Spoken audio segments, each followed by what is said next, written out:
The AP question on Quiedo number 4 says, a large pet store buys identical species of adult tropical fish from two different suppliers, Buy Right Pets and Fish Friends.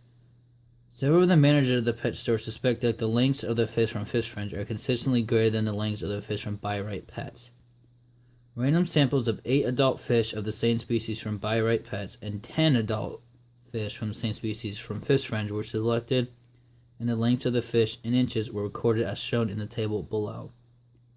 Do the data provide convincing evidence that the mean length of adult fish of the species from Fish Friends is greater than the mean length of the adult fish from the same species from Buy Right Pets? To solve this, you would need to use phantoms.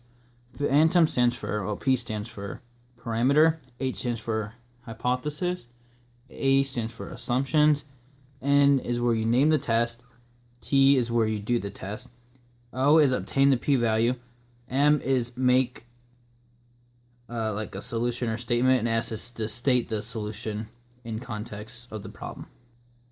For P, the parameter is lengths of fish from the two different stores in inches, and you also define the variables. So UF, which are the mean of F, mu of F, equals Fish Friends, and for mu of B is the Buy Right Pets. So this is the mean lengths of fish in inches for Fish Friends and then Buy Right Pets.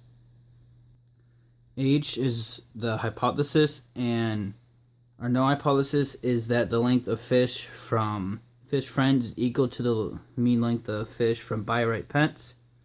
And what we're testing is if the length of fish from Fish Friends is greater than the average or mean lengths of fish from Buy Right Pets.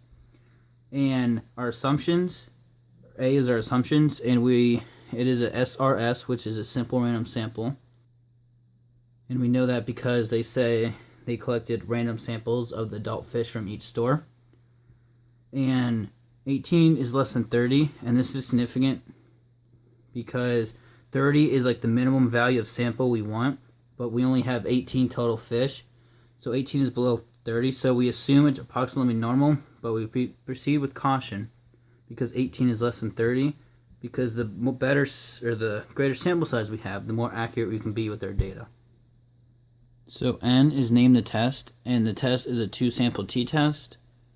And you know this because it gives you 2 different samples, one sample from Buy Right Pets and another sample from Fish Friends. And it's a t-test because they give you a sample.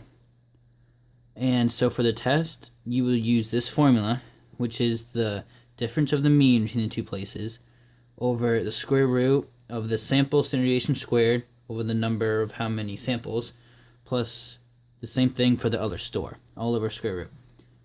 And then, so you plug in the information, and then in your calculator, you get your t-score.